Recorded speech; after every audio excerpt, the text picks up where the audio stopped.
Hi everyone, and thanks for joining me today. Today I'll be comparing the Ultra Torin 4 to the Topo Ultrafly version 3. Both are running shoes with a wide toolbox that can be used for daily training. So let's take a look. Ultra's outsole pattern is designed in the shape of the skeletal structure of your feet. This way it helps you articulate a little easier. It also has 5 millimeters of outsole rubber. The tip of the toe box measures approximately 4.5 inches.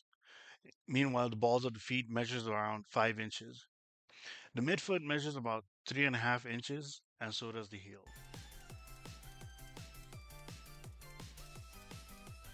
The Topo Ultrafly 3's outsole pattern has horizontal scores to help you with traction, and also it has about 5 millimeters of rubber and some exposed foam to help make it a lighter shoe. The tips of the toe box measures about 4 inches, the forefoot measures about 5 inches, the midfoot about 3.5 inches, and the heel a shade under 4 inches. When it comes to durability, the Topo Ultrafly is already wearing out in the forefoot, and I've only put about 120 miles on it. The Torin 4 is more durable because I've had it for longer, and as you can see, the outsole material is not as degraded. The second aspect that I pay attention to is ground feel, ground contact. I got more ground contact in the Topo Ultrafly, and that's because it has a 5 millimeter drop. Not only that, because the scores are horizontal, it actually breaks when you make ground contact and articulate into your toe off. But when it comes to articulation, it was a little smoother with the Torin 4, even though, like I mentioned, you get more ground contact and more purchase with the Ultrafly 3. The Torrent 4 actually was a smooth articulation. It's just like myself, I put a lot of downward pressure, so that purchase where the brakes, horizontal brakes, actually help you get more purchase and pull.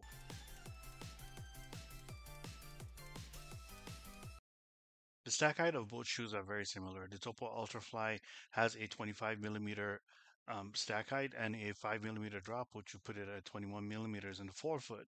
Meanwhile, the Ultra Torin 4 has a 26 millimeter stack height with a zero drop, so it's 26 millimeters all the way through. The Topo Ultrafly 4 is equipped with the Zip Foam midsole, which is lightweight and very responsive. It has stability built into it with an external TPU heel counter and a medial post. The Ultra Torin 4 is equipped with Ultra's proprietary foam. It's called the Quantic Foam. It's very lightweight and provides plenty of cushioning. Even though they both have similar stack heights, I can attest to the fact that I felt more ground contact through the Topo Ultrafly 3 over the Torin 4. But if you prefer cushioning, the Torin 4 would definitely be a better choice. I ran a 5K in the Ultrafly 3 and I had absolutely no problems all through the race. But on this day, when I tried both of them out at the same time, I ran in the Torrent 4 before I ran in the Ultrafly.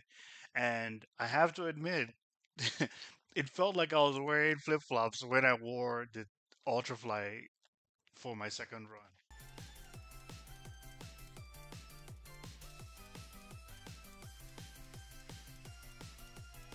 As for the upper material, both shoes have engineered mesh. The Ultrafly 3 has a lighter engineered mesh than the Torin 4, but that's to be expected. They're 2 years apart. I have had the Torin 7 in my hand, and I can attest that the upper material has been upgraded since the Torin 4 to the Torin 7. But for these two pairs, the upper material for the Topo Ultrafly 3 was better, more breathable.